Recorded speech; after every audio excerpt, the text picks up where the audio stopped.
देखिए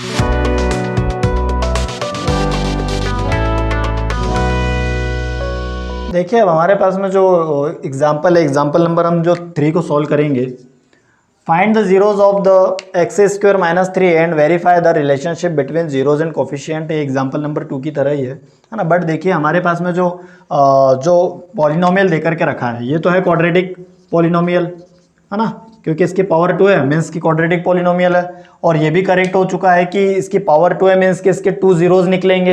ये तो आप याद ही रख लीजिए कि जिसकी जितनी पावर होगी उसके उतने जीरोज निकलेंगे, तो इसके 2 जीरोज निकलेंगे। बट अब यहाँ पे हमारे पास में क्वेश्चन है कि हम कैसे करें यहाँ पे, है ना। तो देखिए अब हम क्या करेंगे यहाँ पे कि इसको कुछ ऐसा मतलब समझेंगे कि ये एक प्रकार से इसके हमको 2 फैक्टर्स निकलने चाहिए, हमारे पास में फैक्टर्स आने चाहिए 2, है ना। तो फैक्टर्स कैसे आएंगे अब, तो देखिए इसको जो है कुछ इस टाइप से भी लिखा जा सकता है। क्या, कैसे, एक्स स्क्वायर माइनस ये जो 3 है ना, इस 3 को क्या हम इस फॉर्म में चेंज कर सकते हैं क्या, ये थोड़ा सा हमको समझना होता है।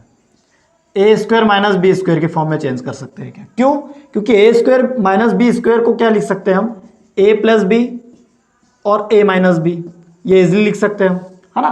तो हम यदि एक्स स्क्वायर माइनस 3 को भी इस टाइप से यदि हम कन्वर्ट कर पाए या लिख पाए तो इजी हो जाएगा, ये आइडेंटिटी यूज कर लेंगे हम, और ये आइडेंटिटी के बेस पर क्या बन जाएगा, इस टाइप से बन जाएगा। तो अब देखिए कोई भी वैल्यू हो, अब जैसे यहाँ पे तो अभी ये 3 है, अब जैसे कोई भी वैल्यू हो, देखिए जैसे कि आपको लिखेंगे हम यहाँ पे √2 मल्टीप्लाई √2 क्या होता है, तो आपको पता होना चाहिए कि √2 मल्टीप्लाई √2 क्या होता है, 2 होता है, करेक्ट। क्यों, क्योंकि ये दोनों एक ही रूट में आ जाएंगे, 2√2, और ये बन गया एक हमारे पास पेयर, और एक पेयर क्या होता है, रूट में से बाहर निकल जाता, तो 2 आ गया।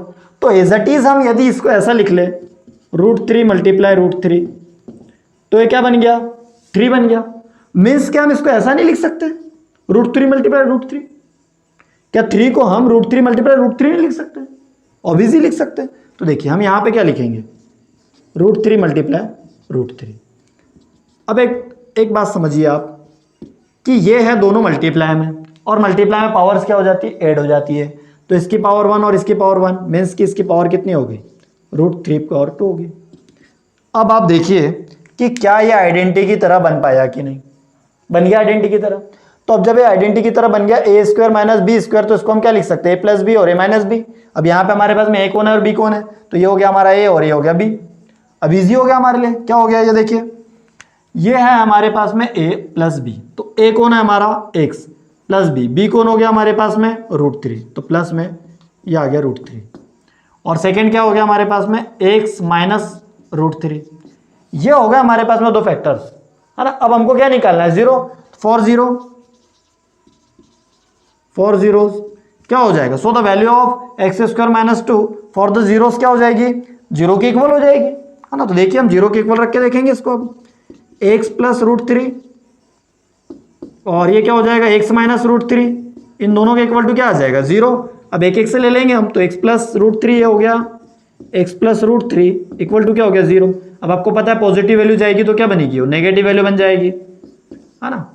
और ये वाला लेंगे जब हम एक्स माइनस √3 इक्वल टू 0, तो एक्स इक्वल टू क्या हो जाएगा, माइनस √3, जब जाएगा उधर तो क्या बन जाएगा, पॉजिटिव वैल्यू बन जाएगा। तो हमारे पास में 2 जीरोज आ गए, क्योंकि इसकी पावर कितनी थी 2, तो 2 जीरो तो आने ही थे। अब जो है हमको इसके जीरोज और कोफिशिएंट में जो है, जीरोज और कोफिशिएंट में हमको जो है रिलेशन फाइंड करना है। तो जीरोज और कोफिशिएंट में रिलेशन फाइंड करने के लिए आपको पता है कि सम ऑफ जीरोज क्या होता है, alpha plus beta equal to minus B upon A. अब माइनस बी और ए कौन है, तो ये जो है एक standard equation X square plus B X plus C पर बेस्ड होता है। या आप डायरेक्ट ऐसे करिए, सम ऑफ जीरोज लिखेंगे हम, तो क्या हो जाता है हमारे पास में, सम ऑफ जीरोज इक्वल टू क्या होता है, minus coefficient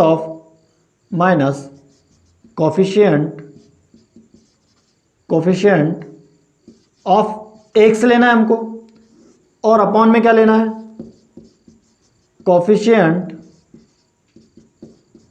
of x square लेना है ना। तो देखिए करते हैं हम सम ऑफ जीरोज, है ना। देखो तो क्या हो जाएगा, minus coefficient of x, x हमारे पास में इसमें है क्या कहीं पर, यहां पे हमारे पास में तो एक्स है ही नहीं, तो अब क्या होगा हमारे पास में, तो जब एक्स मिसिंग है तो इस केस में हमारे पास में क्या हो जाएगा 0, और इसके अपॉन में कोई 1 है, तो 0 का अपॉन में कोई मीनिंग है क्या 1 का?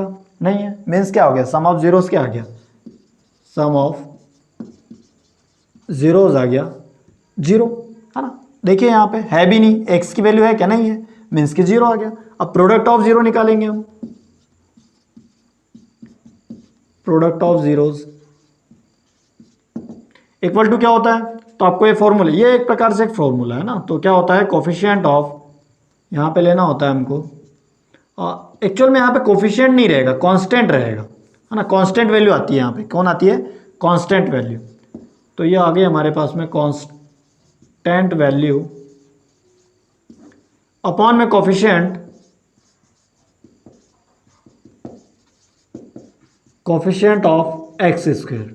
ओके, अब कांस्टेंट वैल्यू क्या है हमारे पास में यहाँ पे, ये 3, इसको हमको सिंबल के साथ में नहीं लेना होता है। ओके, तो हम क्या लिखेंगे 3, और कोफिशिएंट ऑफ एक्स स्क्वायर तो 1 है, मीन्स क्या आ गया हमारे पास में 3।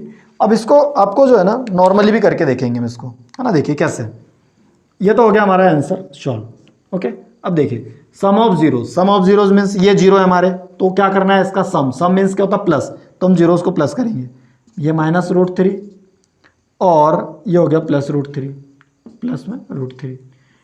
अब ये क्या हो जाएगा, यदि हम इसको सॉल्व करते हैं तो प्लस माइनस ये आ गया 0। देखो सम ऑफ जीरोस क्या है 0।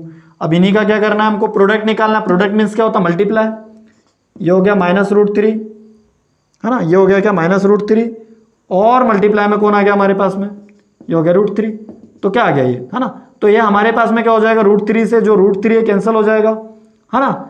या इसको हम इस टाइप से लिख सकते हैं, माइनस में √3 मल्टीप्लाई √3, तो क्या हो गया हमारे पास में, ये आ जाएगा, ये हमारे पास में निकल गया एक पेयर, और ये आ गया माइनस, मीन्स कि हमारे पास में जो कांस्टेंट वैल्यू है इसको किसके साथ में लेना है, विथ सिंबल लेना है हमको। कैसा लेना है, विथ सिंबल। तो ये आपको करेक्शन के लिए, जो यहाँ पे अपन ने अभी जो मिस्टेक हो रही थी वो अपनी करेक्ट हो जाती है इससे।